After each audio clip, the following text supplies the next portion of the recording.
Hello, it's Jacob again, and in this video, we'll be talking about externalities and beginning our discussion of environmental economics. So far, we've looked exclusively at cases of policy failure, situations where government intervention lowers total surplus by distorting the incentives to trade. And this mostly came in two pairs of failures. Firstly, we saw how a free market, a free competitive market, will automatically solve for and implement the socially optimal level of output. And thus, if you were to deviate away from that equilibrium, you'll necessarily wind up with a lower quantity and also lower surplus. So, price controls, maximum prices or minimum prices, will harm public well being by causing unresolvable shortages and surpluses. Then we saw our other pair, taxes and subsidies, and they worked by a different and I'd say a little more complex mechanism. See, if the benefits and costs of trade are privately held, then, in a transaction, a voluntary transaction between two private parties, you would expect them to solve for the optimal level of trade. But what a tax does is it artificially lowers the benefits or equivalently increases the costs of trade.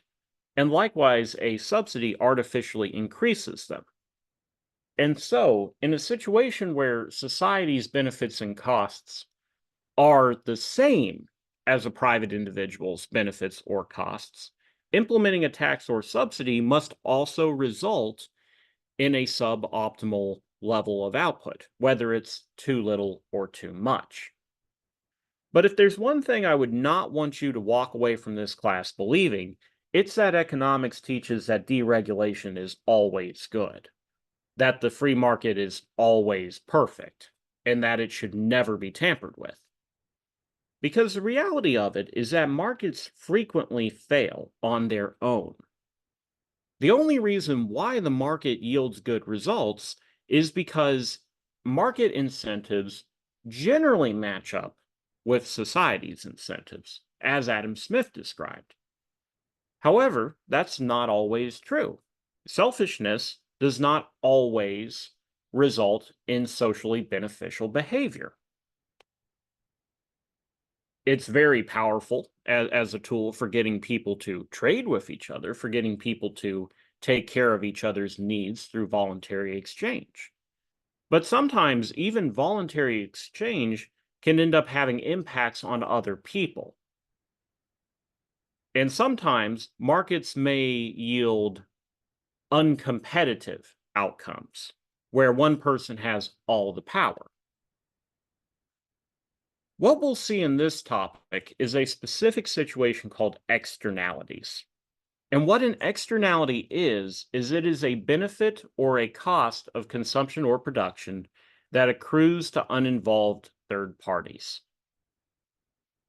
Oftentimes, I'm kind of loose with my definitions here. Usually, sometimes you'll hear me say externality in reference to the benefit or cost itself. Sometimes I may be speaking about the situation that results in the externality occurring. Uh, just try to use the context to understand. But I will try to be cautious in how I speak. Now, negative externalities would be costs to outsiders, and positive externalities would be benefits to outsiders. And if those outsiders, if those third parties are unable for some reason to affect trade, if they don't get a say, then what we'll find is that total surplus falls. It's rather similar to a tax or subsidy. It's similar in the sense that society's benefits or costs do not match the private benefits or costs. Now, in the case of the tax or subsidy, the benefits didn't match because the government was rewarding or penalizing people with the transfer of money.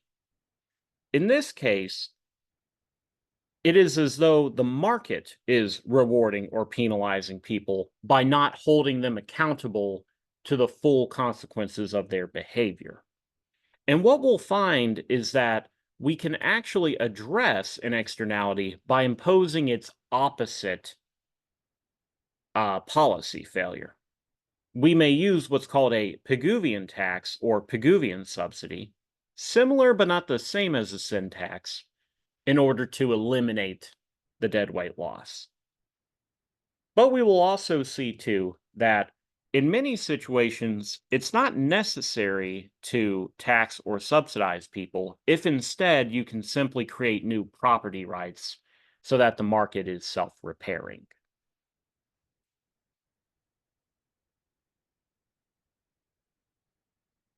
Now, before the Industrial Revolution, most civilized people lived lives of misery. Everything had to be made by hand, and most people were farmers. Famines and plagues were regular occurrences, and you would work from dawn to dusk just to feed yourself. And that diet would mostly consist of bread or a culture's bread equivalent. You might be talking about potatoes or rice in other parts of the world, with very little meat. And it was a flip of a coin if you would even make it to age 5. Understand, when people talk about the life expectancy of 35, that wasn't because people didn't live to old age.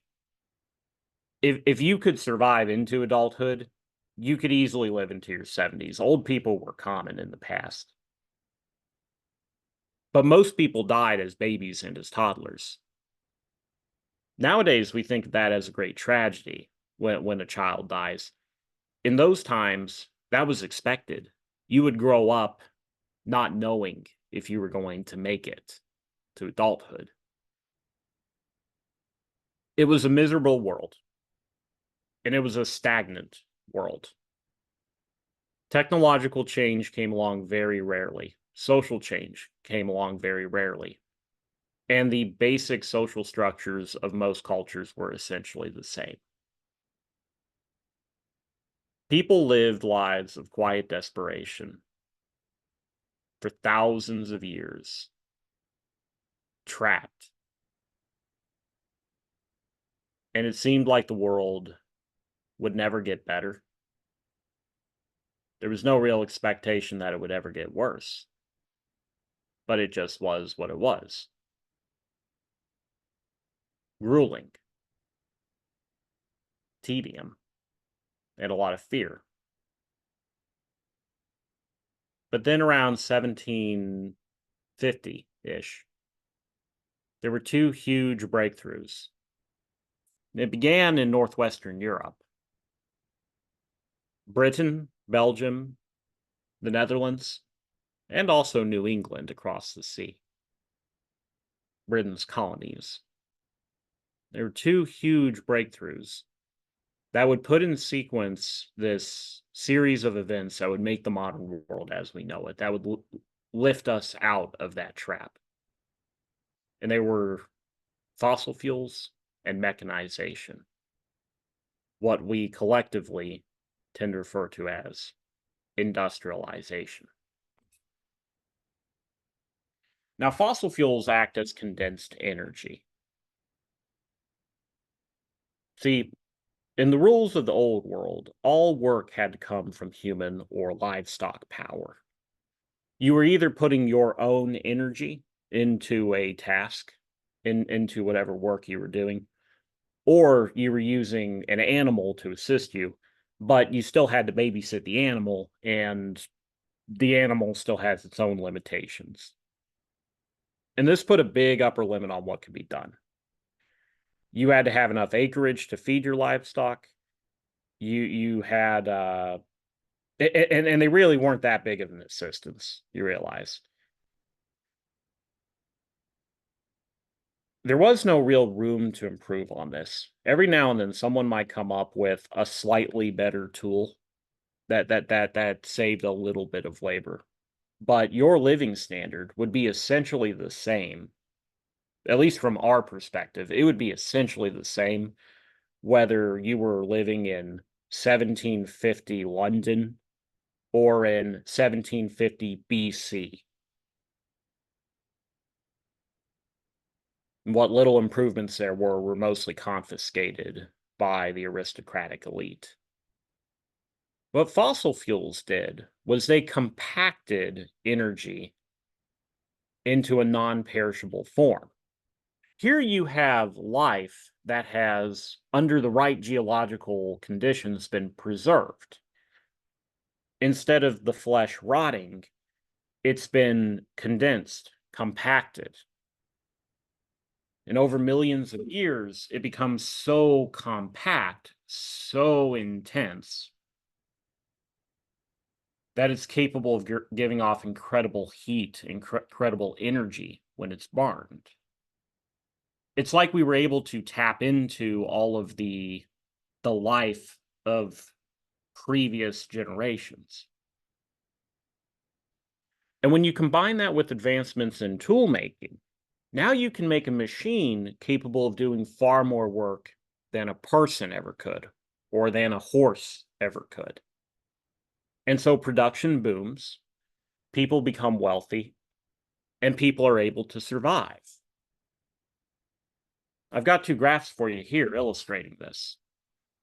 We'll talk about GDP later in the course, but for now, just take for granted GDP basically means how wealthy a country is.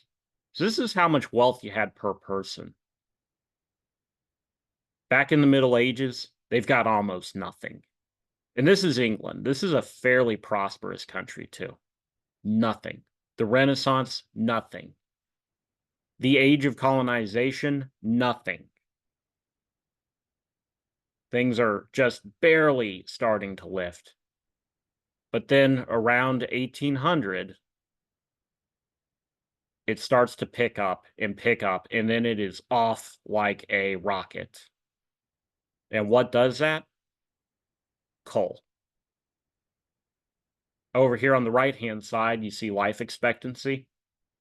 Now, note what I said. If you were 70 years old already, or I mean, like even if, let's say you're a 20-year-old, most of you are going to be around that. Your life expectancy, it's notably lower, right? But I mean, you could still easily make it to 60. But most people, right? Everyone's a baby. Everyone has to go through the baby stage of life. Yeah.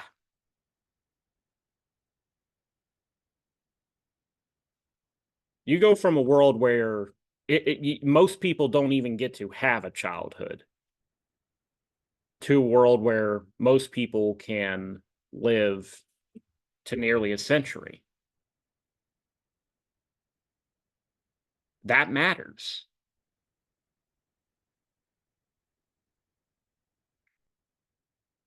The Industrial Revolution saved us. It saved us from an awful, grueling, sad life. It saved us from an incredible amount of suffering. But it also brought about its own problems. Because although pollution had always existed in some form, industrialization cranked it up to levels that would have been unfathomable to past generations. Firstly, just by virtue of people moving into the cities, just because there was so much urbanization, that made pollution a lot worse. Maybe you could have dumped your trash in the river before, but now everyone's dumping their trash into the same river. You get massive public health problems from that. But you also get particle pollution. People are burning way, way, way more fossil fuel than they used to. And it carries a toll on human health. And they're making way, way, way more chemical byproduct than they used to. And it has to go somewhere. And they don't have a full understanding in those days of just how toxic it is. but they also don't have any regulatory agencies. There's no pressure on people uh, to deal with it. It's someone else's problem. And so they'll just dump it into rivers. All around the world, you have these rivers that over the 1800s, 1900s, they began to die. The fish would die, the dolphins would die. For a long time, you could see dolphins as far north as Washington, D.C., along the Potomac. It's only been recently that they've been able to survive there again because there was so much crap in the water that was killing them. The problem, nobody imagined what the industrial world would become because it happened bit by bit. It was very gradual, and it was always somebody else's problem. But over time, it grew and grew and grew. It accumulated until finally it began to spring forward in very dramatic disasters. December 5th through December 9th, 1952, the Great London Smog happens. London had been very foggy for a long time, and it wasn't natural fog. It was all those smokestacks, that Dickensian world of chimneys and satanic mills. And under it was the perfect storm, literally. It was the perfect weather conditions. And the smog, which usually was kind of spread out, it started to compact itself and settle on the ground in one very thick layer. And over the course of 4 days, people start dying. They've been breathing this stuff in their whole lives. It's given them cancer, it's given them black lung.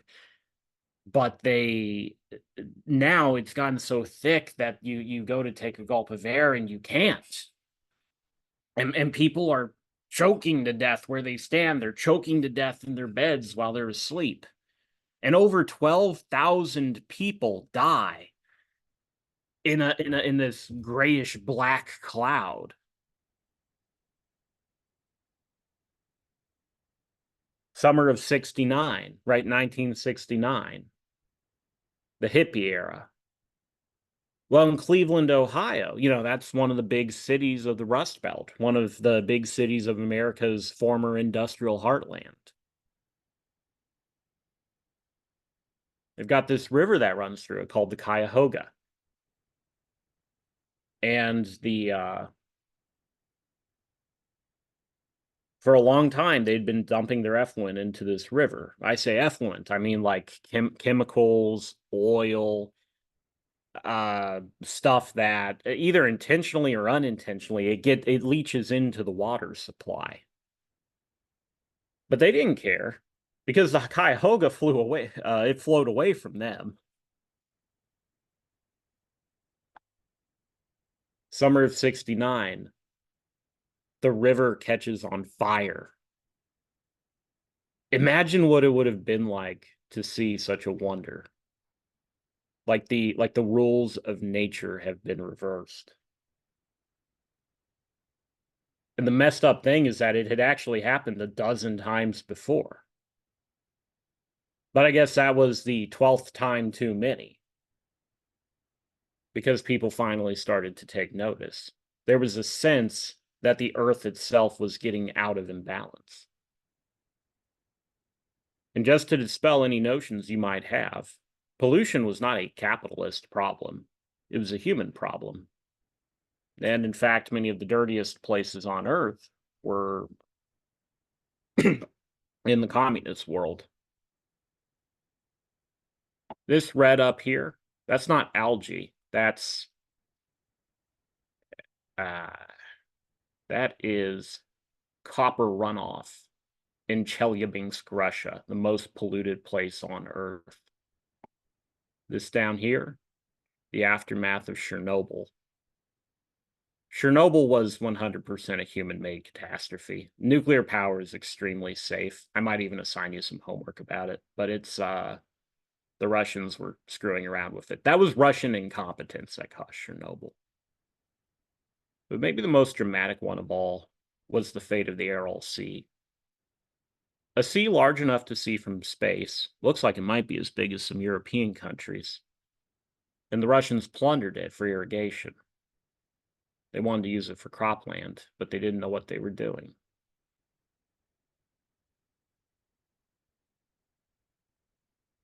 What a wonder. The world was on fire. All around the world, people could tell that things had gotten way out of hand. But we had a problem. We couldn't let things stay the same, but we couldn't go back on it either. We were genuinely better off for having industrialized. Even during the Industrial Revolution, people were better off for having industrialized. People went by choice to work in those factories because they believed they'd have a better life than they did on the farm. But there was a sense that all of our chickens were coming home to roost. And if we didn't change something, we might end up destroying the world. What was needed was moderation. We had to find some sort of compromise to coexist with nature. It was inevitable that we were going to pollute because the benefits of industry were just too great to not pollute. But we couldn't let it run amok like we had, or it would end up killing us. In the 60s and 70s, people started to understand this. And I chose those two examples for a reason. In the United States, the government created the Environmental Protection Agency in response to Cuyahoga River. And in Britain, they created their own version in response to that great smog. Now, to seek moderation required weighing the benefits and costs, and it required making choices. So it required the merger of environmentalism and economics. But how do you do that? Can you place a value on human life or on nature?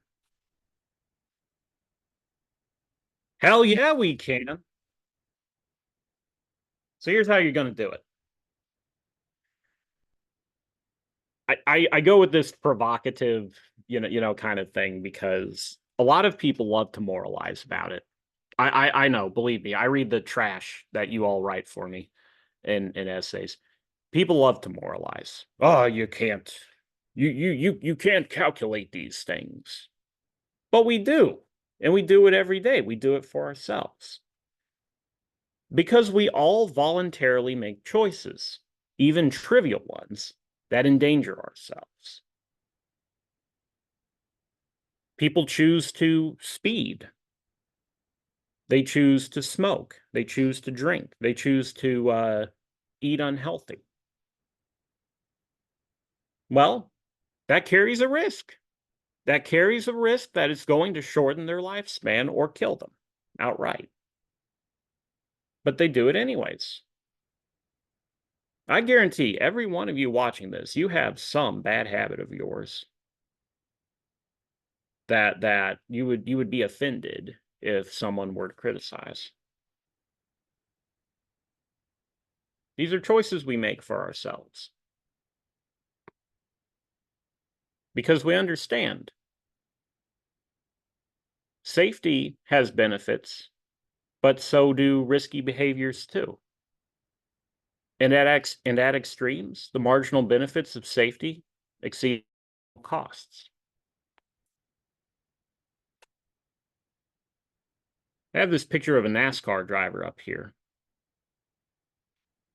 NASCAR drivers, they drive at very high speeds in very crowded conditions for very long periods of time. And yet their death rate is rather low. And why is that? Well, even though NASCAR crashes are not uncommon, they put in the investment to make it safer. They wear helmets. They wear flame retardant suits. They drive cars that have like braces and stuff built into them to reduce some of the shock. These are things we could implement in our own life. If you feared getting into a car accident, you could choose to implement safety features like that in your car.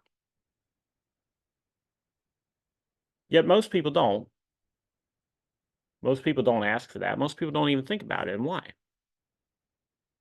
Because we understand that even though it might increase our safety a bit, there's a very large cost to it, and we're not willing to bear that cost.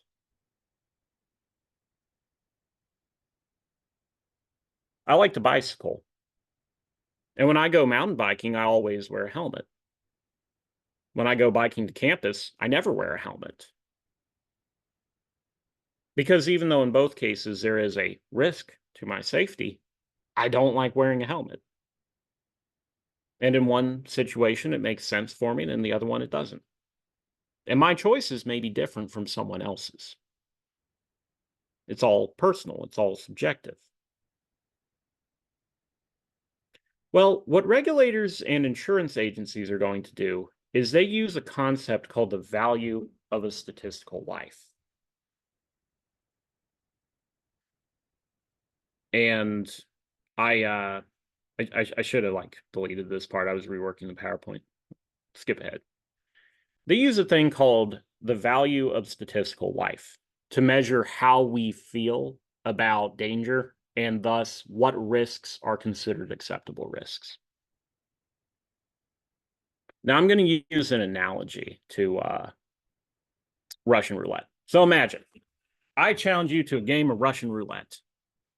You got a revolver, right? You put one bullet in the chamber, you spin it around so you don't know which click has the bullet, and then you take turns. Click, click, click, bang. Now, how much would I have to pay you to play with me? 1 in 6 chance of death. I think many of you, if you were to give a serious answer, you would say that it would have to be an extremely high amount, or maybe that there is no amount. I mean, the risk could be so high that you would always prefer not taking it. I think in real life, that would be my view of it. But more risky person, they might give a figure. Maybe 100 billion would be enough. It's 1 in 6, you're not to play like one round of it, not until it fires off, but just one round. That could be worth it. Well, let's say I don't get anyone. Nobody takes the offer. So I make it a little more reasonable. Okay, well now I have a revolver with 12 barrels. So it's a 1 in 12 chance. What's the minimum I can pay you and you accept a less than 10% chance of death? Well, the number's going to fall. What if I made it 1 in 100? 1 in 1,000? 1 in 1,000,000 chance of death? Now, I hope you're getting my point, watching from your computer. The lower we make the chances of death, the lower the payout needs to be in order for that gamble to make sense for you. Even though the original scenario, 1 in 6, might have been so unreasonably high that the idea was inherently silly, it starts to make sense when you're talking about an extremely small chance. I mean, if I offered you $1,000,000 for a 1 in billion chance of dying, that's a really good deal. It's extremely unlikely you're going to die. Well, this is what we do. Every time you get in your car, you could crash. Every time you take a swig of liquor, you could get cancer. You could get cancer from stepping outside into the sunlight.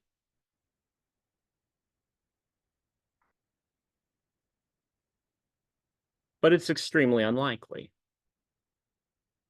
As I understand, with the way carcinogens work, it's like you develop the cancer cell from one exposure, but it's just so unlikely to happen that you'd have to be doing the risky behavior over and over again to for it to ever come up. I don't know. My understanding of the medicine behind it might be totally wrong. Anyways, getting back to this. We do this. We do this in our own lives. And so what government agencies are going to do is they use revealed preference. It's kind of a thought experiment like that. If a normal average person would require a payout this big for, say, a 1 in a million chance of death, then if we multiply it by a million, that's how much we'd have to pay for everyone to be okay with it. And we know that on average, someone is going to die. If a million people are all taking the gamble and it's a 1 in a million chance of death, that's a million payouts. It's a million times the value. And on average, one of them dies. The real formula is a lot more complicated. And it's going to use revealed preference with regards to things like healthcare spending and dangerous job wages, wage premia. Like, you know this is a risky job, so they have to pay you more for you to be willing to do it. I don't know how they calculate it myself. I remember my first year here in the program, I had to solve it. It was an exercise we did. I don't remember the exact process. It's not my field. Now, if you want to be technical about it, value of statistical life would vary with income, it would vary with age, it would even vary with like usually people that are wealthier. Safety is, like most things, a normal good. So wealthier people are going to have a higher value of statistical life. They also don't value money as much. Like marginally, they don't value money as much relative to other things. The older you are, the less years you have left. So old people have a lower value of statistical life. And subjectively, different people have different values of statistical life. And with regards to different kinds of death, too. Some types of death are a lot more unpleasant than others. A person might be more worried, for example, about a bridge collapse over a river because drowning is much worse than, say, carbon monoxide poisoning. However, this runs into problems with our sense of justice. So generally what the government's going to do is it uses one figure for everybody. And for EPA purposes, that's going to be $9.1 million.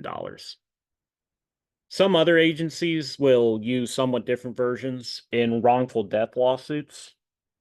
Uh, Things like police shootings and whatnot.